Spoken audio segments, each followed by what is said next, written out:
अस्सलाम वालेकुम। हमारा आज का जो टॉपिक है वो है बैंक रिकन्सिलिएशन। तो बैंक रिकन्सिलिएशन क्या होता है? The businesses regularly receive and make payments through bank accounts. ठीक है, बिजनेसेस जो होते हैं वो रेगुलरली जो है पेमेंट्स रिसीव करते हैं और रिसीव भी करते हैं और पेमेंट्स भी करते हैं खुद through their bank account. Bank accounts के थ्रू करते हैं वो। ठीक है, every transaction is recorded in the business's cash book while the bank maintain its own record of the same account in the form of bank statement।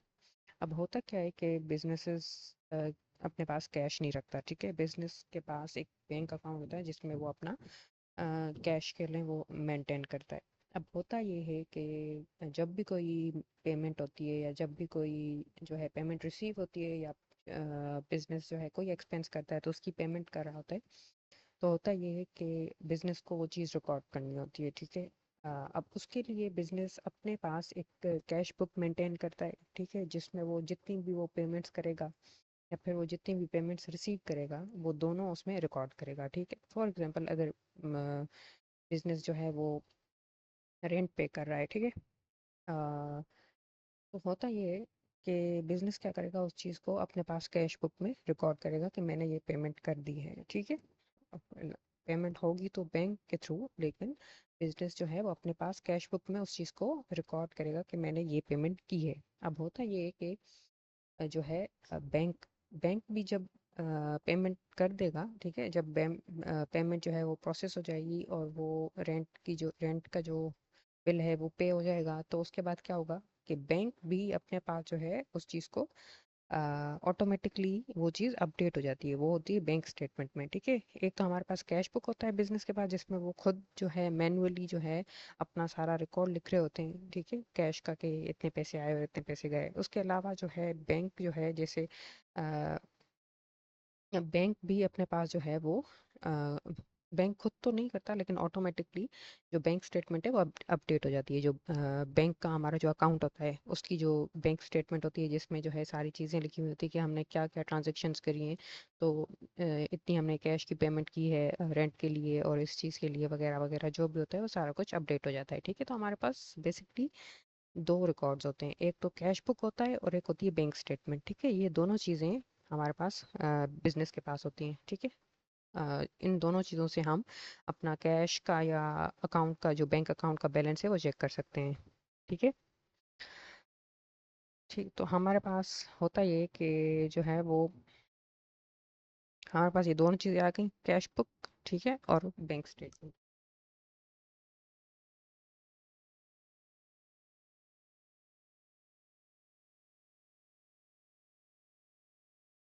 उसके बाद ये होता है कि ideally the balance shown on in the cash book should match the balance shown on the bank statement. अब हमने ये कहा कि कोई भी जब ट्रांजैक्शन होती है तो एक तो कैश बुक में, मतलब कि जब भी कोई कैश की पेमेंट होगी या कैश रिसीव होगा तो वो एक तो बिजनेस अपने पास कैश बुक में रिकॉर्ड करेगा और दूसरा वो जो है बैंक स्टेटमेंट जो होती है वो खुद ही अपडेट हो जाती है। ठीक है, जब बैंक पेमेंट कर लेता है, जब बैंक से पेमेंट हो जाती है तो वो बैंक स्टेटमेंट ऑटोमेटिकली अपडेट हो जाती है। तो हमारे पास दो चीज़ें होती हैं, कैश बुक और बैंक स्टेटमेंट। तो होना तो ये चाहिए कि जब भी हम कैश बुक देखें, फॉर एग्जांपल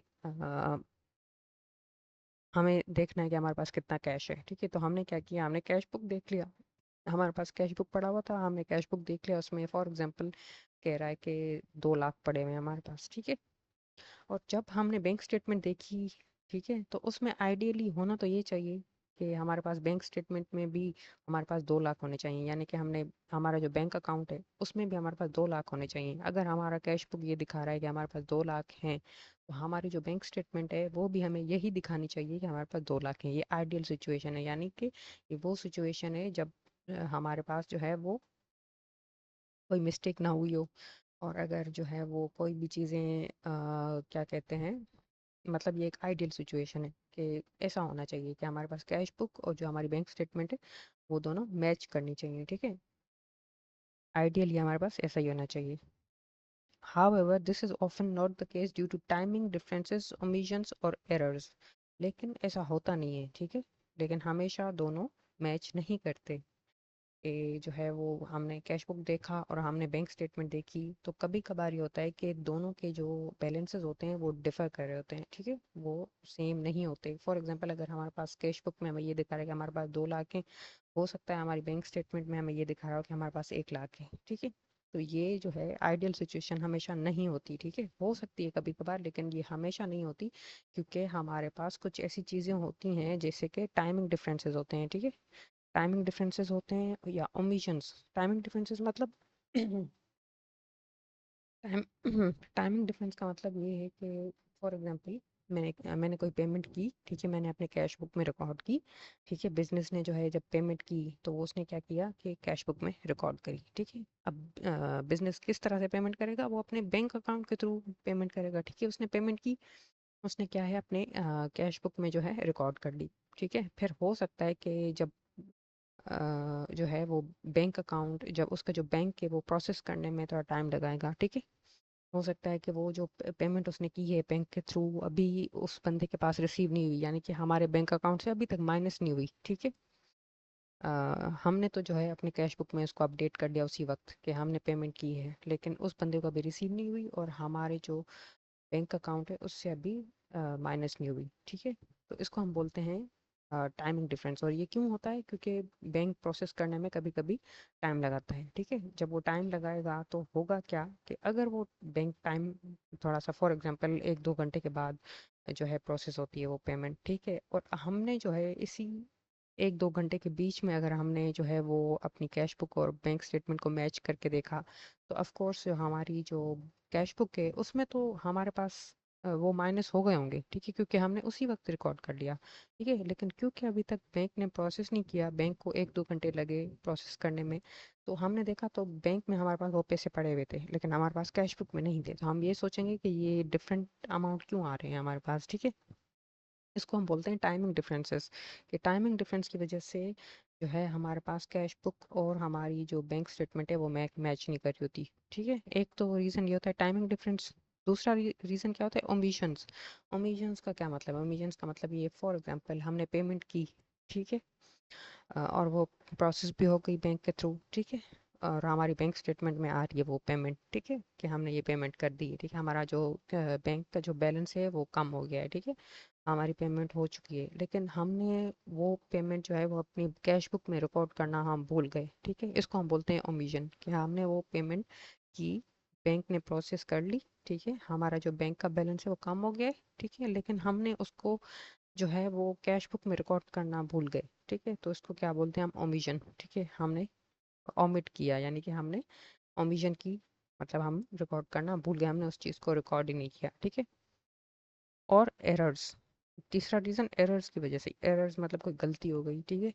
हमने फॉर एग्जांपल किसी को 1 लाख की पेमेंट की, ठीक है, तो वो बैंक ने तो सही प्रोसेस की होगी, 1 लाख बैंक ने माइनस कर लिया होगा, ठीक है, बैंक स्टेटमेंट में 1 लाख माइनस हुआ होगा, लेकिन हमारे पास कैश बुक में हमने फॉर एग्जांपल उसको गलती से 50,000 रिकॉर्ड किया, ठीक है। हमने ये बोला, हमने जो है कैश बुक में जो है पेमेंट जो हमने रिकॉर्ड की वो रिकॉर्ड की 50,000 की, कि हमने 50,000 की पेमेंट की है, लेकिन असल में हमने 1 लाख की थी, ठीक है। तो बैंक तो गलती नहीं कर सकता, बैंक तो जो है वो जितनी आप पेमेंट जो है वो करोगे उतनी ही पेमेंट करेगा, और बैंक स्टेटमेंट में भी वही शो करेगा कि आपने 1 लाख की पेमेंट की है, ठीक है। तो बैंक स्टेटमेंट इस सिचुएशन में बैंक स्टेटमेंट तो सही है, लेकिन आपका जो कैश बुक है वो गलत है। वो इस वजह से गलत है क्योंकि आपने गलती से जो है 1 लाख की पेमेंट आपने रिकॉर्ड करनी थी, लेकिन आपने 50,000 की कर ली, ठीक है। तो इसको हम बोलते हैं एरर्स। तो इसकी वजह से भी, ये दोनों तीनों डिफरेंसेस की वजह से हमारे पास जो है वो आता है, डिफरेंस आता है, यानी कि हमारी बैंक स्टेटमेंट और हमारा कैश बुक जो है वो मैच नहीं करते।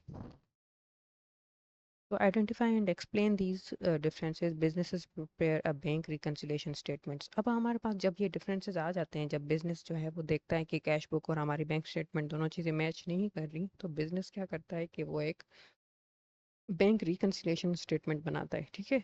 इसको हम बोलते हैं बैंक रिकन्सिलेशन स्टेटमेंट। हमारे टॉपिक का नाम भी यही है, बैंक रिकन्सिलेशन। अब बैंक रिकन्सिलेशन क्या होता है? What is bank reconciliation? A bank reconciliation is a process used to compare the balance in the cash book with the balance shown on the bank statement.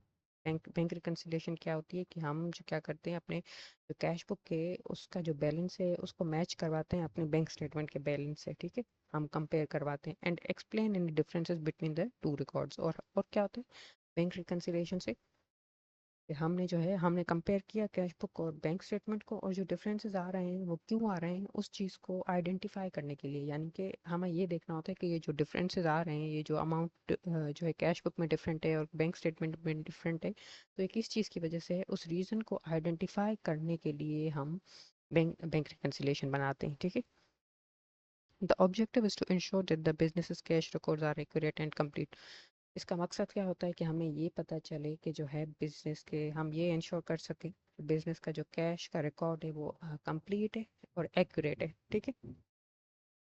अब differences, why do differences occur? There are several reasons why the cash book balance may not agree with the bank statement balance, ठीक है। अब ये कह रहा है कि differences क्यों आते हैं हमारे पास, हमने कैश बुक और हमारी जो बैंक स्टेटमेंट है वो मैच क्यों नहीं कर रही होती, उसमें डिफरेंस क्यों आ रहा होता है, तो उनके जो रीजंस हैं हमने वो देखने हैं। अच्छा, सबसे पहला रीज़न, ये जो हमने ऊपर जो रीजंस पढ़े थे, टाइमिंग डिफरेंसेस, ओमिशंस और एरर्स, ये सब एक जनरल हमने एक चीज़ बताई थी कि ये जनरल रीजंस होते हैं, लेकिन असल में क्या रीजंस होते हैं, वो ये होते हैं bank charges not yet recorded, ठीक है।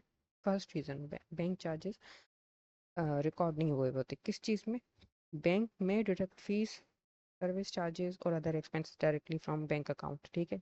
बैंक कभी कभार क्या करता है कि वो जो है कोई कुछ डायरेक्ट जो है फीस चार्ज कर रहा होता है, डिडक्ट कर रहा होता है, यानी कि जो है वो कुछ ऐसे चार्जेस होते हैं जो कि बिजनेस डायरेक्टली हमारे बैंक अकाउंट से डिडक्ट करता है, ठीक है। उसको वो डिडक्ट करने के लिए बैंक को हमसे परमिशन लेने की ज़रूरत नहीं होती, तो कुछ ऐसी चीज़ें होती हैं, ठीक है, जैसे फ़ीस, कोई फ़ीस चार्ज कर ली बैंक ने, कोई सर्विस चार्जेस हो गए या कोई और एक्सपेंसेस हो गए जो कि डायरेक्टली हमारे अकाउंट से कट गए, ठीक है, हमारे अकाउंट से पेमेंट हो गई उनकी, ठीक है। The records, the bank records these charges immediately. अब जब ये सर्विस फीस और ये चार्जेस और जो भी चीज़ें हैं, जब ये बैंक जो है इनको जो प्रोसेस करेगा, जब ये जो है वो, तो क्या करेगा बैंक, तो बैंक रिकॉर्ड ऑटोमेटिकली अपडेट हो जाएंगे, ठीक है। बैंक रिकॉर्ड, बैंक के रिकॉर्ड के मुताबिक जो है वो ये चीज़ें इमीडिएटली जो है वो रिकॉर्ड हो जाएंगी, मतलब कि हमारी जो बैंक स्टेटमेंट है उसमें इमीडिएटली वो चीज़ रिकॉर्ड हो जाएंगी, बैंक की तरफ से रिकॉर्ड हो गई वो, ठीक है। बट द बिजनेस में not be aware of them until the bank statement is received. But होता ये है कि बिजनेस को कभी कभी पता नहीं चलता, ठीक है। इसका मतलब ये है कि बिजनेस को कोई सर्विस जो फीस या कुछ भी चार्जेस जो है वो डिडक्ट हो गए, ठीक है, तो वो बैंक की तरफ से, तो बैंक को तो पता है, तो बैंक ने क्या किया, इमीडिएटली अपने रिकॉर्ड्स को अपडेट किया, ठीक है, बैंक स्टेटमेंट तो अपडेट हो गई, लेकिन अभी बिजनेस को नहीं पता कि जो है वो ये चीज़ें डिडक्ट हुई हैं, ठीक है। बैंक को इस चीज़ के बारे में नहीं पता, तो ठीक है, तो बिजनेस जो है अपने पास कैश बुक में उस चीज़ को रिकॉर्ड नहीं करता, ठीक है। बिजनेस तब रिकॉर्ड करता है जब उसके पास बैंक स्टेटमेंट आती है, ठीक है। अब बैंक स्टेटमेंट जो है वो, जब बैंक जो है बिजनेस को जब बैंक स्टेटमेंट भेजेगा, फॉर एग्जांपल हो सकता है हर महीने जो है बैंक जो है वो बिजनेस को बैंक स्टेटमेंट भेजता है, तो जब तक वो बैंक स्टेटमेंट रिसीव नहीं होती बिजनेस को, तब तक बिजनेस को पता नहीं चलेगा कि जो है ये चार्जेस जो हैं ये डिडक्ट हुए हैं। तो इसकी वजह से क्या होगा कि डिफरेंस आ रहा होगा। बैंक स्टेटमेंट में तो आपने पेमेंट कर दी है, वहाँ पे तो शो हो रही है कि ये पेमेंट हो गई है, ठीक है, लेकिन आपकी जो बिजनेस है, जो आपके पास जो है कैश बुक है जो आपने मेंटेन किया हुआ है, उसमें आपने अभी तक इसको रिकॉर्ड नहीं किया क्योंकि आपको पता भी नहीं है कि कोई चार्जेस डिडक्ट हुए हैं, ठीक है, तो इस वजह से दोनों में डिफरेंस आएगा। ये पहला रीज़न है कि क्यों हमारे पास बैंक स्टेटमेंट और कैश बुक इन दोनों में डिफरेंस आ रहा होता है। ये पहला रीज़न है कि जब बैंक चार्जेस डिडक्ट कर लेती है, बैंक रिकॉर्ड भी कर लेती है, लेकिन हम जो है हम अपने कैश बुक में उसको अभी तक रिकॉर्ड नहीं कर पाते क्योंकि हमें अभी उन चीज़ों के बारे में पता नहीं होता। अब एग्जांपल दे रहे हैं, bank charge deducted bye the bank. Bank ने कोई चार्जेस डिडक्ट किए, ठीक है, बैंक हमें जो है बैंक की सर्विस दे रहे होते हैं, तो वो क्या करते हैं, अपनी फ़ीस या कोई चार्जेस डिडक्ट करते हैं। यानी कि आपने कोई फ़ीस चार्ज करता है बैंक हमसे, तो वो क्या करता है कि वो ऑटोमेटिकली हमारे बैंक अकाउंट से माइनस हो जाते हैं, ठीक है। तो बैंक ने फॉर एग्जांपल 25 रुपीज़ चार्ज किए हमसे, लेकिन हमें अभी नहीं पता। The bank statement shows the deduction, यानी कि बैंक स्टेटमेंट में तो वो डिडक्शन शो हो रही होगी कि 25 जो है वो रुपीज़ माइनस हो गए हैं, ठीक है। But the cash book has not yet been updated. But हमें अभी ये नहीं पता कि हमारे जो बैंक से हैं 25 रुपये चार्ज हो गए हैं, तो हमने अभी तक अपने कैश बुक को जो है वो अपडेट नहीं किया होता है। दूसरा रीज़न क्या होता है, आउटस्टैंडिंग चेक्स। दूसरा रीज़न जिसकी वजह से बैंक स्टेटमेंट और कैश बुक मैच नहीं कर रही होती, वो होते हैं आउटस्टैंडिंग चेक। अब आउटस्टैंडिंग चेक्स क्या होते हैं, अ बिजनेस में issue a cheque and record in the cash book immediately. For example, हमने जो है हमारे पास हमने सप्लायर को पेमेंट की, ठीक है। हमने सप्लायर को हमने कुछ परचेज किया होगा फॉर एग्जांपल अपने बिजनेस के लिए, तो हमने क्या किया, हमने सप्लायर को पेमेंट की थ्रू चेक, यानी कि हमने सप्लायर को चेक दिया, ठीक है। उस पेमेंट के लिए हमने जो है वो सप्लायर को चेक दिया। हमने क्या किया, हम जब सप्लायर को चेक देंगे कि आप जो है ये बैंक से जो है वो कैश करवा लें, ठीक है। तो होगा ये, जब हम सप्लायर को चेक देंगे तो हम उसी वक्त जो है उसको रिकॉर्ड करेंगे अपने कैश बुक में, ठीक है। आइडियली तो हमें यही करना चाहिए कि जब हम जो है वो जैसे ही सप्लायर को हम जो है वो देंगे चेक देंगे, तो हम उसी वक्त अपने कैश बुक में रिकॉर्ड कर लेंगे, ताकि हम बाद में भूल ना जाएं। तो हम उसी वक्त लिख देंगे, ठीक है, हमने ये पेमेंट की है, अपने कैश बुक में लिख देंगे, ठीक है। However, the check may not be presented to the bank for payment straight away. हो सकता है कि जो सप्लायर है वो अभी बैंक गया ही नहीं है, ठीक है। उसने सोचा होगा, फॉर एग्जाम्पल उसने सोचा कि मैं आज नहीं इसको कैश करवाता, मैं बाद में करवा लूँगा, 2-3 दिन के बाद करवा लूँगा, या 1 हफ्ते के बाद जब उसको ज़रूरत होगी तो वो चेक ले जाकर कैश करवा सकता है, ठीक है। तो उसने क्या किया, वो बैंक गया ही नहीं, ठीक है। तो वो चेक अभी तक उसके पास है, ठीक है। तो होगा ये कि जो है हमारी बैंक ने वो पेमेंट जो है वो प्रोसेस ही नहीं की, क्योंकि जब तक वो सप्लायर जो है वो बैंक के पास नहीं जाता कैश अपना लेने, ठीक है, चेक अपना जो है कैश करवाने नहीं जाता, तब तक जो है बैंक भी जो है वो उस चीज़ को प्रोसेस ही नहीं करेगी, ठीक है। तो इस वक्त अगर फॉर एग्जांपल वो 3 दिन बंदा वो नहीं गया, ठीक है, अगर 3 दिन सप्लायर जो है वो नहीं गया बैंक के पास चेक लेके, तो होगा क्या, अगर इन 3 दिनों के अंदर अंदर अगर हम अपनी कैश बुक और बैंक स्टेटमेंट को मैच करवा के देखते हैं, तो क्या होगा कि हमारे पास कैश बुक में तो वो पेमेंट दिख रही है कि हमने सप्लायर को इतनी पेमेंट की है, ठीक है। लेकिन हमारे पास बैंक स्टेटमेंट में वो नहीं आ रही है, ठीक है, क्योंकि अभी तक वो बंदा बैंक बैंक गया ही नहीं है कैश करवाने। तो इसकी वजह से डिफरेंस आ गया दोनों में। Until the cheque is processed it will not appear in the bank statement. जब तक चेक जो है वो प्रोसेस नहीं होगा बैंक के थ्रू, ठीक है, वो हमारी बैंक स्टेटमेंट में अपडेट नहीं होगा, मतलब कि वो हमारी बैंक स्टेटमेंट में माइनस ही नहीं होगा, ठीक है। अब example, cheque issue to supplier, हमने सप्लायर को चेक इशू किया 500 का, ठीक है, recorded in the cash book, हमने उसी वक्त उसको कैश बुक में रिकॉर्ड किया, but not yet presented to the bank, but वो बंदा अभी बैंक गया ही नहीं है, ठीक है। तो इसको हम बोलते हैं आउटस्टैंडिंग चेक्स, ठीक है। ये हमें जो हमारी टर्म्स हैं इनको याद करना है, आउटस्टैंडिंग चेक्स। हमारे पास एग्जाम में क्वेश्चन आ सकता है कि आउटस्टैंडिंग क्या हो सकते हैं चेक्स, आउटस्टैंडिंग चेक क्या होता है। तो outstanding cheque, a cheque issued by the business but not yet presented to the bank, यानी कि बिजनेस ने तो इशू कर दिया चेक, लेकिन अभी तक बैंक के पास जो है वो प्रेजेंट नहीं हुआ वो बंदा, ठीक है, वो बंदा गया ही नहीं है बैंक। उसको हम बोलते हैं आउटस्टैंडिंग चेक्स। दूसरा रीज़न, आउटस्टैंडिंग चेक की वजह से हमारा जो है वो बैंक स्टेटमेंट और हमारी जो है कैश बुक वो मैच नहीं कर रही होती। अब third reason, standing order and direct debits. अब स्टैंडिंग ऑर्डर्स क्या होते हैं, डायरेक्ट डेबिट्स क्या होते हैं।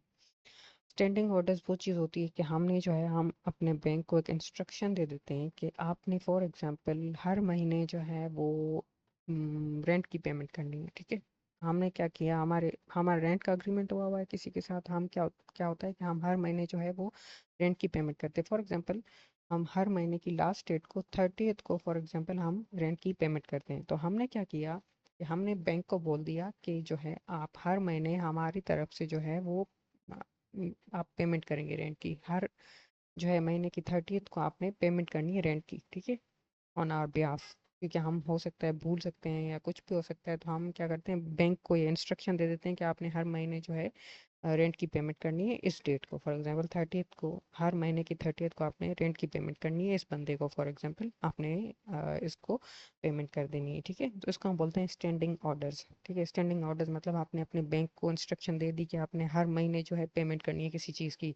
वो रेंट हो गया, वो इलेक्ट्रिसिटी हो गया, या फिर हो सकता है वो आपने कोई गाड़ी ली हुई थी लोन पे, तो उसकी जो पेमेंट्स होती हैं, उसकी जो इंस्टॉलमेंट्स होती हैं, आपने वो बैंक को बोल दिया आपने ये ऑटोमेटिकली कर देनी हर महीने। तो इस तरह की जो चीज़ें होती हैं जिसमें कोई जो है बैंक को जो है इंस्ट्रक्शंस प्रोवाइड कर देता है कि आपने जो है हर महीने ये पेमेंट करनी है, उसको हम बोलते हैं स्टैंडिंग ऑर्डर्स, ठीक है। एंड डायरेक्ट डेबिट्स, और डायरेक्ट डेबिट्स क्या होते हैं? डायरेक्ट डेबिट्स भी सेम स्टैंडिंग ऑर्डर्स की तरह होते हैं, ठीक है, जिसमें आपने बैंक को एक इंस्ट्रक्शन दे देनी है, जिसमें बैंक जो है डायरेक्टली जो है आपका अकाउंट डेबिट करेगा, यानी कि वो डायरेक्टली वो पेमेंट कर देगा, ठीक।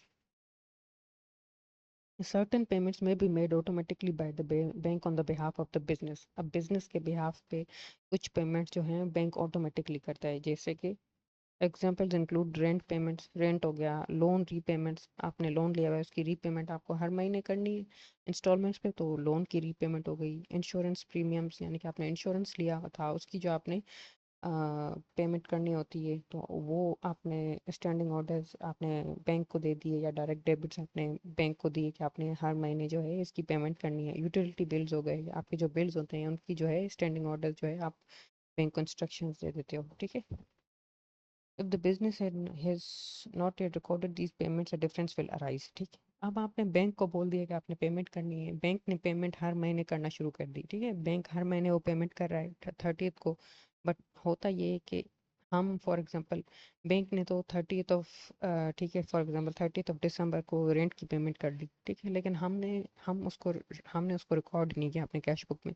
बैंक ने तो अपना काम किया, ठीक है, बैंक ने तो पेमेंट की, लेकिन हमने उसको कैश बुक में रिकॉर्ड नहीं किया, ठीक है, कि हो सकता है हम भूल गए या जो भी है, ठीक है, हमने रिकॉर्ड नहीं किया, तो उसकी वजह से भी डिफरेंस आता है, ठीक है। तो third reason is standing orders and direct debits. वो पेमेंट्स जो आपके बैंक अकाउंट से ऑटोमेटिकली डिडक्ट हो जाती हैं, उनकी वजह से भी डिफरेंस आता है बैंक स्टेटमेंट में और कैश बुक में, ठीक है। आपकी बैंक स्टेटमेंट और आपको कैश बुक जो है मैच नहीं कर रहा होता। अब हमारे पास फोर्थ रीज़न जिसकी वजह से डिफरेंस आता है, वो डिपॉजिट्स नॉट येट क्रेडिटेड। इसका क्या मतलब है? money received by the business may be recorded in the cash book immediately. For example, मैंने एक कस्टमर को सेल की, ठीक है। जब मैंने सेल की तो उसने मुझे कैश दिया, ठीक है। उसने जब मुझे कैश दिया, तो हुआ ये कि जो है मैंने उस कैश को इमीडिएटली अपने कैश बुक में रिकॉर्ड किया, ठीक है। हमने अपने जो है वो इमीडिएटली उसके, फॉर एग्जांपल उसने चले कैश नहीं, उसने बैंक के थ्रू ही पेमेंट की है, ठीक है। उस कस्टमर ने मुझे पेमेंट की बैंक के थ्रू। उससे क्या होगा, जब मैंने जब उसने कहा कि मैं आपको पेमेंट कर रहा हूँ बैंक के थ्रू, तो मैंने क्या किया, अपने कैश बुक को अपडेट कर लिया। मैंने अपने कैश बुक में लिख दिया कि जो है ये इस बंदे ने मुझे इतनी इतनी पेमेंट की है, यानी कि मैंने इतने पैसे रिसीव किए हैं, ठीक है। However, the bank may take time to process and credit the deposit. लेकिन कभी कभी ये होता है कि बैंक टाइम लगाती है प्रोसेस करने में, ठीक है। आपने तो रिसीव कर ली पेमेंट, उस बंदे ने आपको पेमेंट कर ली है, लेकिन अभी तक बैंक ने प्रोसेस नहीं की, ठीक है। बैंक का प्रोसेस करने में टाइम लगता है कभी कभी। तो होता ये है कि बैंक ने अभी प्रोसेस नहीं की, तो आपके जो बैंक अकाउंट में वो अभी तक पेमेंट नहीं आई, ठीक है। आपने तो अपनी नॉलेज के हिसाब से जो है वो अपने कैश बुक को अपडेट कर दिया कि मैंने इतनी पेमेंट रिसीव की है, लेकिन आपके बैंक अकाउंट में वो पेमेंट अभी तक नहीं आई, तो इसकी वजह से भी डिफरेंस आ गया आपकी कैश बुक में और आपकी बैंक स्टेटमेंट में। अगर ये जो है ड्यूरिंग प्रोसेस, अगर वो पेमेंट प्रोसेस नहीं हुई, ठीक है, अभी तक, और आपने जो है अपनी कैश बुक और बैंक स्टेटमेंट को मैच करवा के देखा और दोनों में डिफरेंस आया, ठीक है, क्योंकि अभी तक प्रोसेस नहीं हुई वो क्या कहते हैं, payment. until processing is complete the deposit will not appear on the bank statement। जब तक वो जो है प्रोसेस कंप्लीट नहीं होती, प्रोसेसिंग जब तक नहीं हो जाती, आपके बैंक अकाउंट में वो पैसे रिसीव नहीं होंगे, ठीक है, वो अपडेट नहीं होंगे, वो आपकी बैंक स्टेटमेंट अपीयर नहीं होंगी कि आपने ये पैसे रिसीव किए हैं। अब example, cash deposited on the last day of the month, ठीक है। फॉर एग्जांपल उस जो है वो कस्टमर ने आपको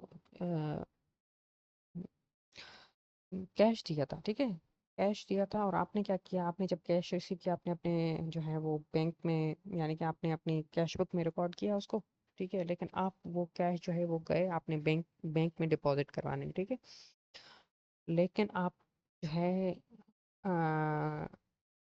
आप जब बैंक के पास जाते हो आप कैश डिपॉजिट करने, तो उस वक्त भी बैंक को प्रोसेस करने में टाइम लगता है। आपने तो उसी वक्त रिकॉर्ड कर लिया अपने कैश बुक में कि मैंने ये इतनी अमाउंट जो है वो रिसीव की है, लेकिन आपने अभी तक, जब आप बैंक के पास गए आपने डिपॉजिट किया तो उसमें भी टाइम लगा आपको, ठीक है, बैंक को प्रोसेसिंग में टाइम लगेगा, तो उस दौरान भी जो है डिफरेंस आएगा। अच्छा, डिपॉजिट्स, अच्छा इस मैंने अभी थोड़ी देर ये कहा कि हम रिसीव करते हैं पेमेंट्स बैंक के थ्रू, लेकिन ये जो एग्जांपल है डिपॉजिट्स नॉट येट क्रेडिटेड, इसमें हम कैश की बात कर रहे होते हैं, वो मैंने जो है वो इट वाज माय मिस्टेक, मैंने ये बोला कि हम पैसे रिसीव करते हैं बैंक के थ्रू, वो चीज़ नहीं है, यहाँ पे ये है कि जब हम अमाउंट रिसीव करते हैं इन कैश, और फिर हम वो कैश लेकर बैंक के पास जाते हैं डिपॉजिट करवाने, ठीक है, तो ये सिचुएशन होती है यहाँ पे, जब हम जैसे ही कैश रिसीव करते हैं तो हम उसी वक्त अपने कैश बुक में रिकॉर्ड करते हैं, लेकिन वो चीज़ अभी हमारे बैंक अकाउंट में अपीयर नहीं हुई, ठीक है, क्योंकि हम जाएंगे बैंक में डिपॉजिट करवाएंगे, ठीक है, हमें भी टाइम लगेगा और जो है बैंक को प्रोसेस करने में भी टाइम लगेगा, तो इस दौरान जो है वो डिफरेंस आएगा हमारी कैश बुक में और हमारी बैंक स्टेटमेंट में। फोर्थ रीज़न था deposit not yet credited, cash deposit on the last day of the month, हमने कैश डिपॉजिट करवाया 1,000 का, recorded in the cash book, हमने इमीडिएटली अपनी कैश बुक में रिकॉर्ड किया क्योंकि कैश तो हमारे पास है, हमने तो अपनी नॉलेज के हिसाब से कैश बुक में रिकॉर्ड किया, बट अभी तक वो बैंक में शो नहीं हो रहा। अच्छा, फिफ्थ रीज़न इज एरर्स, कुछ मिस्टेक्स की वजह से भी हमारे पास जो है वो हमारे जो कैश बुक और हमारी बैंक स्टेटमेंट मैच नहीं कर रही होती, ओकेजनली मिस्टेक्स में अकर, कभी कभी मिस्टेक हो जाती है, ठीक है, these could include errors in the cash book, हो सकता है कि वो मिस्टेक कैश बुक में हो, ठीक है, हमने जो है कैश बुक में कोई फॉर एग्जांपल पेमेंट रिकॉर्ड नहीं की, एरर्स बाय द बैंक, हो सकता है कि कभी कभार बैंक की तरफ से कोई मिस्टेक हो गई, ठीक है, तो वो गलती जो है वो कैश बुक में नहीं है, कैश बुक ठीक है लेकिन बैंक स्टेटमेंट जो है वो गलत है। अब इनकरेक्ट अमाउंट्स एंटर्ड, हो सकता है कि हमें जो है जैसे मैंने पहले बताया आपको कि फॉर एग्जांपल अगर हमने 1 लाख की पेमेंट की तो बैंक ने तो सही प्रोसेस की, लेकिन हमने गलती से उसको अपनी कैश बुक में 50,000 की पेमेंट रिकॉर्ड की, तो इसकी वजह से इनकरेक्ट अमाउंट, हमने गलत अमाउंट रिकॉर्ड किया। अब फोर्थ एरर क्या होता है, transaction omitted from either record, अब ऐसा भी हो सकता है कि कोई ऐसी ट्रांजेक्शन हुई हो कि जिस जो हमने कैश बुक में रिकॉर्ड नहीं की और बैंक ने बैंक स्टेटमेंट में भी उसको अपडेट नहीं किया, ठीक है, तो ऐसी ट्रांजेक्शन भी हो सकती है जिस केस में दोनों में गलती हो, कैश बुक में भी और बैंक स्टेटमेंट में भी। Such error should be investigated and corrected, ठीक है, अब ऐसी जो मिस्टेक्स होती हैं उनको हमें इन्वेस्टिगेट करना होता है और उसको करेक्ट करना होता है, तब भी हमारी जो है बैंक स्टेटमेंट और कैश बुक जो है वो मैच करेंगी। अब हमारे पास तो ये हमने मिस्टेक्स तो देख ली कि क्या मिस्टेक्स या क्या रीजंस होते हैं जिसकी वजह से हमारी जो है वो डिफरेंस आ रहे होते हैं। पहला था बैंक चार्जेस, जो बैंक चार्जेस डिडक्ट कर लेती है लेकिन हम उसका अभी तक रिकॉर्ड नहीं करते, ठीक है। सेकंड रीज़न के आउटस्टैंडिंग चेक्स होते हैं। थर्ड, स्टैंडिंग ऑर्डर्स होते हैं और उसकी वजह से fourth, deposit not yet credited, deposits होते हैं जो कि बैंक ने अभी क्रेडिट नहीं किए होते हैं, ठीक है। और एरर्स, फिफ्थ होता है एरर्स, ठीक है। अब हम बैंक रिकन्सिलिएशन किस तरह से बनाते हैं, यानी कि हम देखेंगे कि किस तरह से हम बैंक रिकन्सिलिएशन प्रिपेयर करते हैं। Reconciliation process normally involve 2 steps. Update the cash book, ठीक है, अब हम क्या करते हैं, हम अपना जो कैश बुक है उसको अपडेट करते हैं। Adjust the cash book for item that appear on the bank statement but not yet have been recorded in the business records. अब इसका क्या मतलब है, हमने क्या किया, हमने कहा कि हम जो है वो कैश बुक और जो है बैंक स्टेटमेंट दोनों को मैच करवा के देखते हैं, ठीक है। हमने दोनों को मैच करवाया, ठीक है, तो हमने देखा कि कुछ डिफरेंस आ रहा था। जब हमने देखा कि कोई डिफरेंस आ रहा था तो हमने पहले जो है वो मिस्टेक्स या वो चीज़ें ढूंढने की कोशिश की जिनकी वजह से वो डिफरेंस जो है वो आ रहा था, ठीक है। अब कुछ ऐसी मिस्टेक्स थी या कुछ ऐसी चीज़ें थी जिनकी वजह से कैश बुक अपडेट नहीं हुई हुई थी, और कुछ ऐसी चीज़ें थी जिनकी वजह से बैंक स्टेटमेंट अपडेट नहीं हुई थी। यानी कि कभी कभी ऐसा होता था कि हमने कोई गलती कैश बुक में की, और कभी कभी ऐसा होता था कि कोई गलती हमने बैंक स्टेटमेंट में की है। यानी कि दोनों चीज़ें, दोनों में से कोई भी चीज़ एक गलत हो सकती है, या फिर दोनों भी गलत हो सकते हैं। ठीक है, तो हम फर्स्ट स्टेप क्या होता है कि हम जो है सबसे पहले अपनी कैश बुक को ठीक करते हैं। ठीक है, हमारे बैंक रिकन्सिलिएशन का पहला स्टेप है अपनी कैश बुक को ठीक करना, अपडेट करना कैश बुक को। फॉर एग्जांपल, जैसे कि हमने ऊपर जैसे एग्जांपल में देखा था कि कुछ ऐसे चार्जेस होते हैं जो बैंक ऑटोमेटिकली डिडक्ट कर देता है। ठीक है, तो वो बैंक स्टेटमेंट में तो आ जाते हैं, लेकिन हमारी जो कैश बुक है उसमें अभी तक वो रिकॉर्ड नहीं हुए, क्योंकि हमें पता ही नहीं होता कि बैंक ने कोई चार्जेस डिडक्ट किए हैं। तो हमें जब बैंक स्टेटमेंट रिसीव होगी उसमें लिखा होगा फॉर एग्जांपल 50 रुपीज़ की चार्जेस डिडक्ट हुए हैं। ठीक है, लेकिन वो हमारी कैश बुक में नहीं लिखा हुआ, तो हम क्या करेंगे, पहले अपनी कैश बुक को अपडेट करेंगे। सबसे पहले आपने क्या करना है, अपनी कैश बुक को जो है वो अपडेट करना है कि उसमें वो 50 रुपीज़ के जो डिडक्ट हुए हुए थे बैंक स्टेटमेंट में चार्जेस, वो अपने कैश बुक में से डिडक्ट करने हैं वो।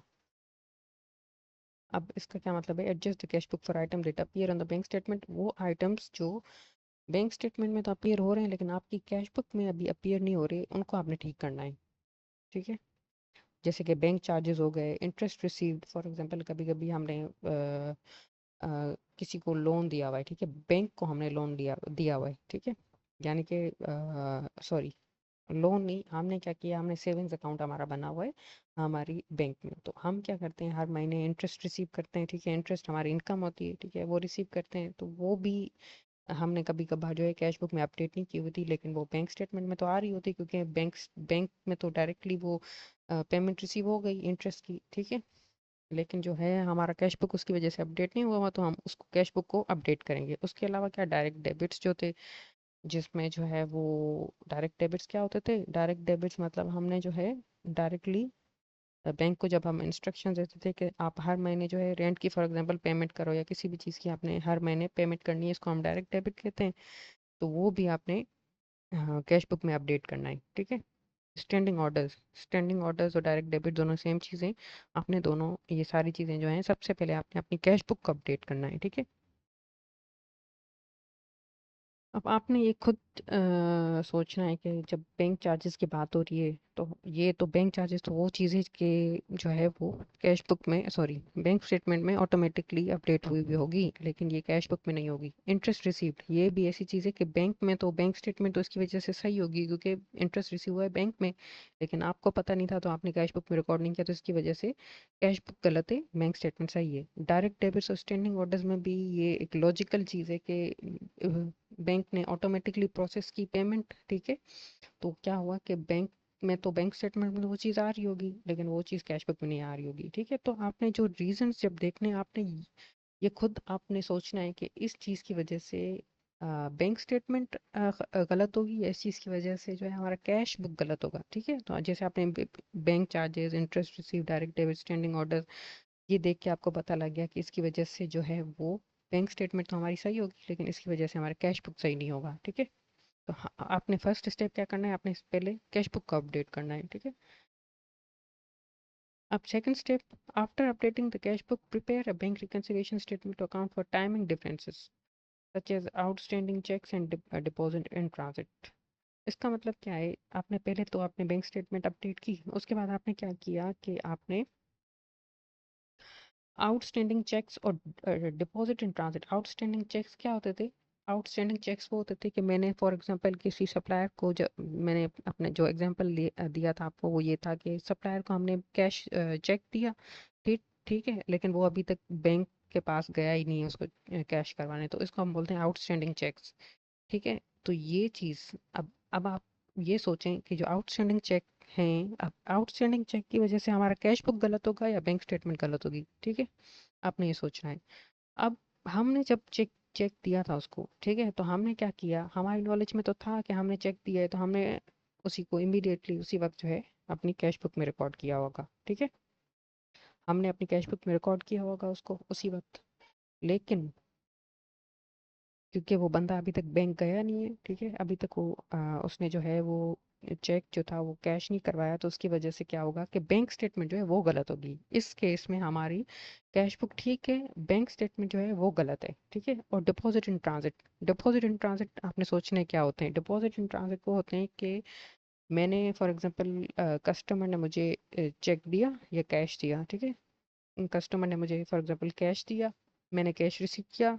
क्योंकि मैंने कैश रिसीव किया तो मेरी नॉलेज में है कि मैंने कैश रिसीव किया है, तो मैंने उसी वक्त अपनी कैश बुक को अपडेट किया, यानी कि अपनी कैश बुक में लिख दिया उसको। लेकिन ये जो कैश मैंने रिसीव किया है, ये मैं जब बैंक के पास जाऊंगी, डिपॉजिट करवाऊंगी, और जब प्रोसेस होगा मेरी बैंक स्टेटमेंट वो तब आएगा, ठीक है। जब वो प्रोसेस हो जाएगा तो फिलहाल फिलहाल जो है वो मेरी कैश बुक ठीक है, लेकिन मेरी बैंक स्टेटमेंट गलत है, क्योंकि वो अभी तक मेरी बैंक स्टेटमेंट में अपीयर नहीं हुआ वो जो डिपॉजिट है, क्योंकि मैं अभी तक बैंक के पास नहीं गई उसको डिपॉजिट करवाने फॉर एग्जांपल, या फिर मैं चली गई हूँ डिपॉजिट करवाने लेकिन बैंक ने प्रोसेसिंग में टाइम लगाता है, ठीक है। तो उसकी वजह से आपने रीज़न देखना है कि ये जो भी रीज़न है, ठीक है, ये जो भी outstanding cheque, deposit and transit, या फिर हमारे जो है बैंक चार्जेस हो गए, या जैसे हम ऊपर देख के आए, ठीक है, जितने भी रीजंस आ रहे हैं उनकी वजह से आपने देखना है कि हमारी बैंक स्टेटमेंट गलत हो सकती है या कैश बुक गलत हो सकता है। तो डिपॉजिट एंड ट्रांजिट की वजह से भी हमारा क्या होगा, कैश बुक ठीक होगा लेकिन हमारी जो बैंक स्टेटमेंट होगी वो गलत होगी, ठीक है। तो हमने इनको रिकंसाइल करना है, यानी कि इनको ठीक करना है। रिकंसाइल करने का मतलब ये, पहले आपने क्या, फर्स्ट स्टेप क्या था, आपने अपडेट करना है अपनी कैश बुक को। बैंक चार्जेस बैंक ने रिकॉर्ड किए हुए होंगे, इंटरेस्ट रिसीव भी बैंक ने रिकॉर्ड किया होगा, डायरेक्ट डेबिट्स भी जो बैंक डायरेक्टली पेमेंट करता है, ठीक है, और स्टैंडिंग ऑर्डर्स भी बैंक, उसमें भी बैंक डायरेक्टली पेमेंट कर देता है। ये सारी चीज़ें बैंक ने रिकॉर्ड की हुई होंगी, ये बैंक स्टेटमेंट में आ रही होंगी, बैंक स्टेटमेंट सही है। लेकिन हमारी हमने कैश बुक में रिकॉर्ड नहीं किया हुआ अभी तक इसको, क्योंकि हमें इन चीज़ों के बारे में नहीं पता, ठीक है। हमें पता है लेकिन हम भूल गए हैं इसको रिकॉर्ड करना है, जो भी सिचुएशन हो सकती है, ठीक है। तो हमने क्या किया, हमने अपनी कैश बुक रिकॉर्ड नहीं, अपडेट नहीं की हुई, इसकी वजह से तो हमारी कैश बुक गलत है। और जो यहाँ पे जो स्टैंडिंग ऑर्डर्स है, हमने जब अपनी कैश बुक को अपडेट किया, हमने जो ये सारी चीज़ें जो बैंक में ये चार चीज़ें जो हैं रिकॉर्ड की हुई हैं, हमने रिकॉर्ड नहीं की हुई, तो हमने पहले क्या करना है, अपनी कैश बुक को रिकॉर्ड करना है। कैश बुक में चारों चीज़ें रिकॉर्ड करनी है, इन जो भी चीज़ें हमारे पास अ, हो सकता है, हमारे सिर्फ और सिर्फ बैंक चार्जेस हों, हमारी ये तीनों चीज़ें और ना हुई हों उस पीरियड में, लेकिन बहरहाल इन चारों में से अगर कोई भी चीज़ है या चारों चीज़ें हैं, तो हमने ये चारों चीज़ें पहले जो है वो कैश बुक में अपडेट करनी है। फिर उसके बाद हमने जो आउटस्टैंडिंग चेक्स हैं और डिपॉजिट इन ट्रांजिट हैं, इनको जो है सही करना है। यानी कि ये आउटस्टैंडिंग चेक्स और डिपॉजिट इन ट्रांजिट जो है कैश बुक में तो हैं, अपीयर हो रहे हैं, लेकिन ये बैंक स्टेटमेंट में अपीयर नहीं हो रहे। तो हमने क्या करना है, बैंक स्टेटमेंट को ठीक करना है इसकी वजह से। अब एग्जांपल दे रहा है, अपडेटेड कैश बुक बैलेंस 8500, ठीक है। हमने अपडेटेड कैश बुक बैलेंस किस तरह से निकालना है, ठीक है। हमने क्या करना है, हमारे पास पहले कैश बुक में कितना बैलेंस था, 8500। हमने क्या किया, deposit not yet credited by the bank. अब ये क्या चीज़ होती है,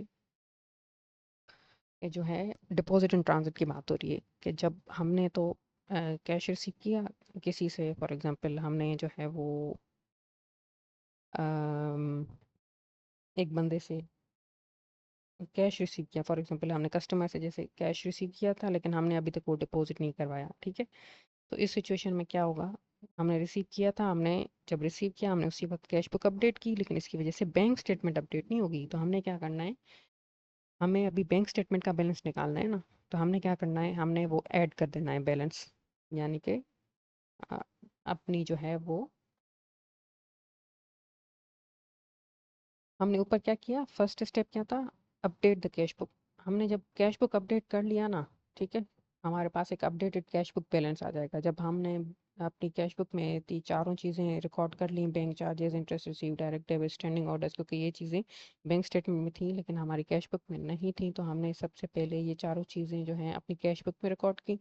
हमारे पास एक बैलेंस आया जिसको हम बोलते हैं अपडेटेड कैश बुक बैलेंस, ये फर्स्ट स्टेप की वजह से आया है, ठीक है। अब हमारे पास जब ये फर्स्ट स्टेप हो गया, अब हमने करना है सेकंड स्टेप। सेकंड स्टेप कौन सा है, ये outstanding cheque, deposit and transit, इसको हम किस तरह से करते हैं। फॉर एग्जांपल एक एग्जांपल लिया है कि अब हमने जब कैश बुक को अपडेट किया ना, अपने फर्स्ट स्टेप कंप्लीट किया, जब आपने कैश बुक को अपडेट कर लिया, तो हमारे पास जो अपडेटेड कैश बुक बैलेंस आया, यानी कि जो सही बैलेंस है कैश बुक का, वो आ गया हमारे पास। कितना है, 8500, ठीक है, वो आ गया हमारे पास। उसके बाद हमने क्या करना है, डिपॉजिट इन ट्रांजिट और आउटस्टैंडिंग चेक्स, ये दोनों चीज़ें अपडेट करनी है, ठीक है। अब वो किस तरह से अपडेट होंगी? फॉर एग्जांपल हमारे पास deposit not yet credited, deposit जो थे, डिपॉजिट इन ट्रांजिट जिसको हम बोलते हैं, ठीक है, ये चीज़ वो हमारे पास थी कितनी? 700।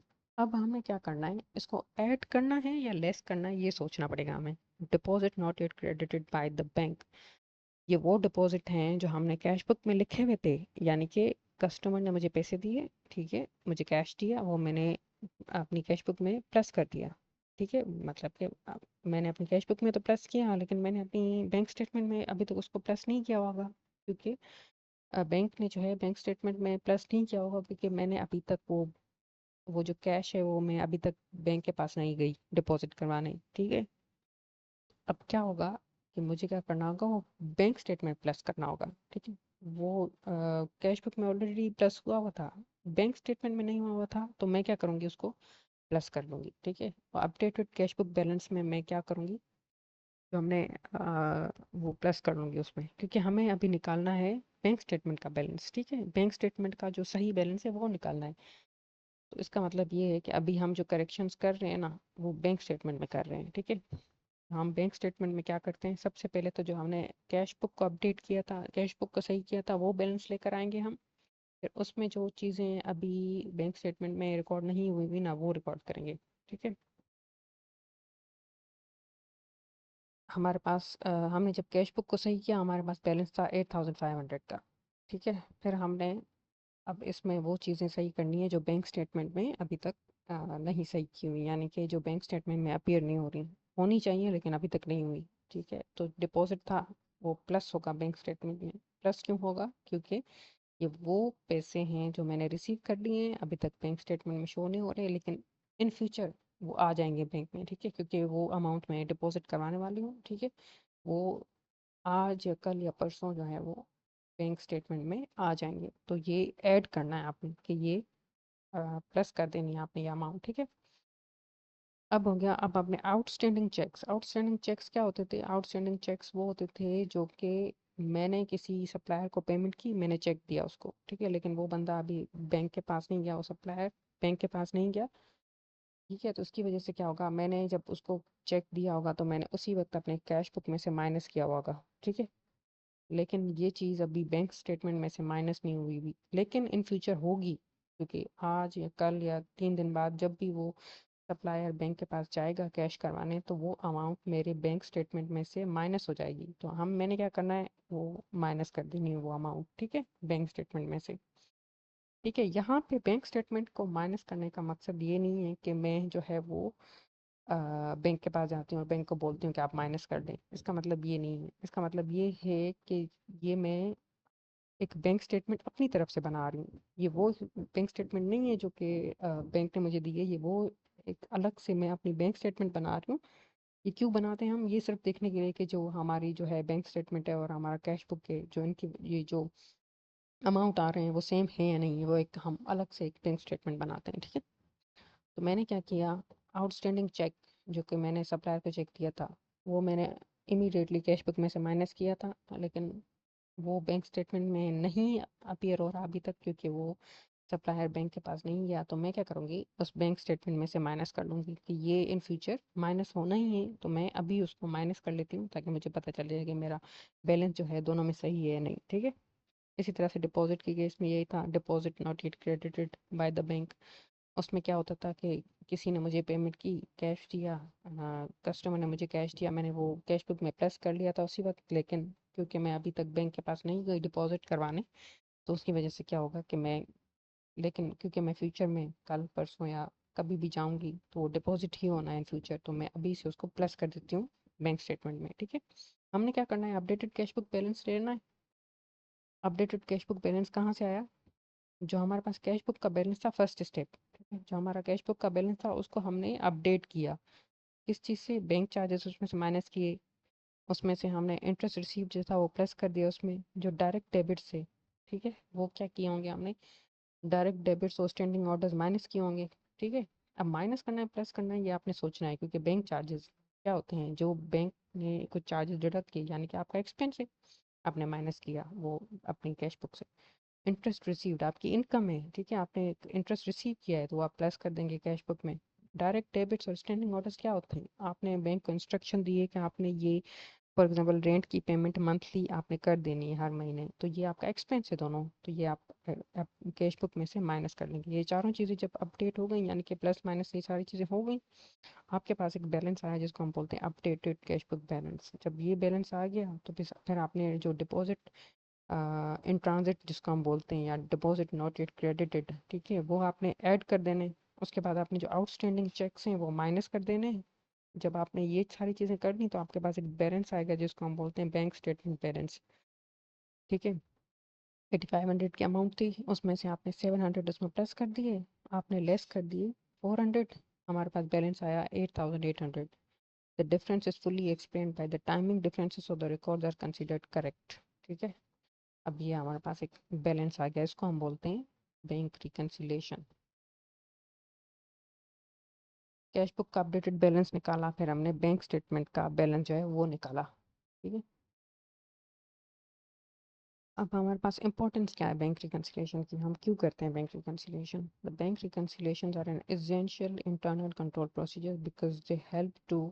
अब ये एक इंटरनल कंट्रोल प्रोसीजर है, ठीक है, ये हम क्यों करते हैं? ताकि क्योंकि ये हमें हेल्प करते हैं verify the accuracy of cash records. अगर कोई हमारी कैश रिकॉर्ड्स में कोई गलती हुई है तो वो हम उसको आइडेंटिफाई कर सकते हैं कि ये गलती हुई है और ये चीज़ हुई है, ठीक है। डिटेक्ट कर सकते हैं एरर्स, हमने कोई मिस्टेक सी तो क्विकली हम उसको डिटेक्ट करते हैं। आइडेंटिफाई मिसिंग ट्रांजेक्शन, कोई ऐसी ट्रांजेक्शन थी जो हमने गलती से रिकॉर्ड नहीं की हुई थी, वो हमसे मिस हो गई थी, तो वो आइडेंटिफाई हो जाती हैं। और इससे रिस्क ऑफ फ्रॉड भी जो है वो कम होता है कि फॉर एग्जांपल अगर बिजनेस में अगर फ्रॉड हो रहा है, ठीक है, हो सकता है कि किसी ने क्या जो है वो फॉर एग्जांपल एक एग्जांपल है कि किसी ने जो है बिजनेस में कैश है, ठीक है, उसको जो है वो कैश उसने ले लिया फॉर एग्जांपल, ठीक है। उसने क्या किया कि एक फेक ट्रांजेक्शन दिखाई कि भाई मैंने जो है ये पेमेंट इस चीज़ की पेमेंट की है, ठीक है, 1 लाख फॉर एग्जांपल उसने जो लिया है, ठीक है। वो क्या किया, उसने दिखा दिया कि फॉर एग्जांपल सप्लायर को पेमेंट की है 1 लाख की, ठीक है। तो उसने क्या किया कि कैश बुक में जो है वो एक फ्रॉडुलेंट ट्रांजेक्शन उसने रिकॉर्ड की, जो कि उसने लिखा कि 1 लाख जो है उसने वो किसको दिया है, सप्लायर को, ठीक है। तो ये इन चीज़ों को जो है वो आइडेंटिफाई करने के लिए भी हमारे पास बैंक रिकन्सिलिएशन इंपॉर्टेंट होती है। इंश्योर रिलायबल फाइनेंशियल इन्फॉर्मेशन, और इससे जब हमें ये भी जो है इंश्योर होता है कि हमारी जो फाइनेंशियल इन्फॉर्मेशन है, यानी कि जो हमारी बैंक के और हमारा कैश बुक है वो ठीक है, इन्फॉर्मेशन जो हमारे पास है वो ठीक है। Since cash is one of the most important vulnerable assets of a business, it should be monitored carefully, क्योंकि कैश जो है वो एक बहुत इंपॉर्टेंट और एक वल्नरेबल यानी ऐसी चीज़ जिसमें जो है वो अ, कोई मिस मिस्टेक कह लें या फ्रॉड कह लें या कुछ भी कह लें हो सकता है, ठीक है। तो उसको हमें मॉनिटर करना चाहिए, इसकी वजह से भी बैंक रिकन्सिलिएशन इंपॉर्टेंट होती है। हमारे पास कुछ की टर्म्स दी हुई है, ठीक है, हमने इसको याद कर लेनी है। कैश बुक क्या होती है? The business record of bank transaction. जब बैंक की जो ट्रांजेक्शन हो रही होती हैं, जो बिजनेस उसकी वजह से अपने पास रिकॉर्ड मेंटेन करता है, उसको हम बोलते हैं कैश बुक। यानी कि बिजनेस ने जितनी भी ट्रांजेक्शन की, रेंट की पेमेंट की या कोई इंटरेस्ट रिसीव किया या जो भी हुई, कैश आया या कैश गया, तो वो जब ये चीज़ें बिजनेस जो अपने पास मेंटेन करता है, जब उसको हम बोलते हैं कैश बुक। बैंक स्टेटमेंट क्या होती है? ये बैंक का रिकॉर्ड होता है, the banks record of the account के आपका जो कैश है उस वो बैंक में कितना है, ठीक है। तो वो बैंक अपना अलग रिकॉर्ड बनाती है जिसको हम बैंक स्टेटमेंट कहते हैं। आउटस्टैंडिंग चेक क्या होता है? A cheque issued but not yet presented by the bank. हमने ऊपर देखा कि आउटस्टैंडिंग चेक क्या होता है कि जो हम चेक किसी को देते हैं, फॉर एग्जांपल हमने सप्लायर को चेक दिया कि आप ये, हम जब पेमेंट करते हैं सप्लायर को, हम उसको चेक दे देते हैं कि आप चेक ले लें, ठीक है। लेकिन वो चेक अभी तक बैंक को प्रेजेंट नहीं हुआ, यानी कि अभी तक सप्लायर जो है बैंक के पास नहीं गया, ठीक है, तो वो अभी तक पेमेंट प्रोसेस नहीं हुई है, ठीक है। तो ये होती है outstanding cheque. Deposit and transit क्या होता है? Money recorded by the business but not yet credited by the bank. यानी कि हम कस्टमर ने हमें कैश दिया, हमने अपने कैश बुक में रिकॉर्ड किया, लेकिन अभी तक बैंक में वो क्रेडिट नहीं हुआ, यानी कि हम अभी तक बैंक के पास नहीं गए वो डिपॉजिट करवाने, इसको हम बोलते हैं डिपॉजिट इन ट्रांसिट, ठीक है। और बैंक रिकन्सिलिएशन क्या होती है? Statement explaining difference between the, हम अभी पढ़ के आए कि वो स्टेटमेंट जो हमारी कैश बुक और बैंक स्टेटमेंट में जो डिफरेंस बताती है उसको हम बोलते हैं बैंक रिकन्सिलिएशन। ठीक है, एग्जाम टिप्स दी हुई है when preparing a bank reconciliation. आपने क्या करना है जब आपने बैंक रिकन्सिलिएशन प्रिपेयर करनी तो आपने सबसे पहले अपडेट कैश बुक को अपडेट करना है, रिकॉर्ड एनी मिसिंग ट्रांजेक्शन, कोई ऐसी ट्रांजेक्शन जो मिस हुई भी हो तो आपने वो रिकॉर्ड करनी है, रिकनसाइल द रिमेनिंग डिफरेंसेस। ठीक है,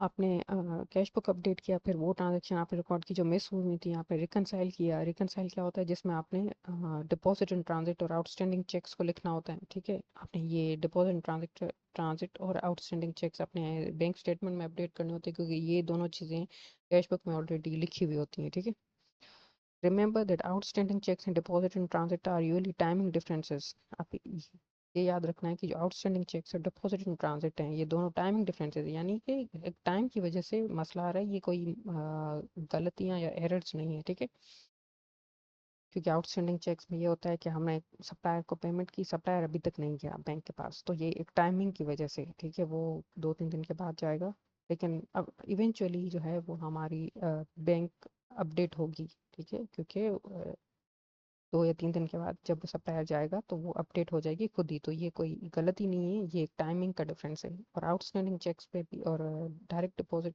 सॉरी डिपॉजिट इन ट्रांजिट में भी यही होता है कि किसी ने हमें पेमेंट की, कस्टमर ने हमें पेमेंट की, हमें कैश दिया, लेकिन अभी तक वो हम बैंक में डिपॉजिट हमने नहीं करवाया, तो ये भी डिफरेंस ऐसा है कि जो टाइमिंग की वजह से है, क्योंकि हमने इवेंचुअली वो डिपॉजिट करवाना ही है इन फ्यूचर, तो ये कोई गलती नहीं है, ये हमारा एक टाइमिंग डिफरेंस की वजह से ये मसला आ रहा है।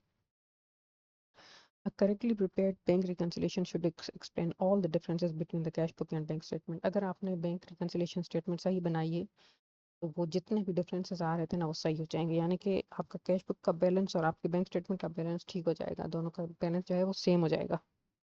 मकसद यही है कि आपने बैंक स्टेटमेंट और कैश बुक का जो बैलेंस है वो इक्वल करना है, यानी कि सेम करना है।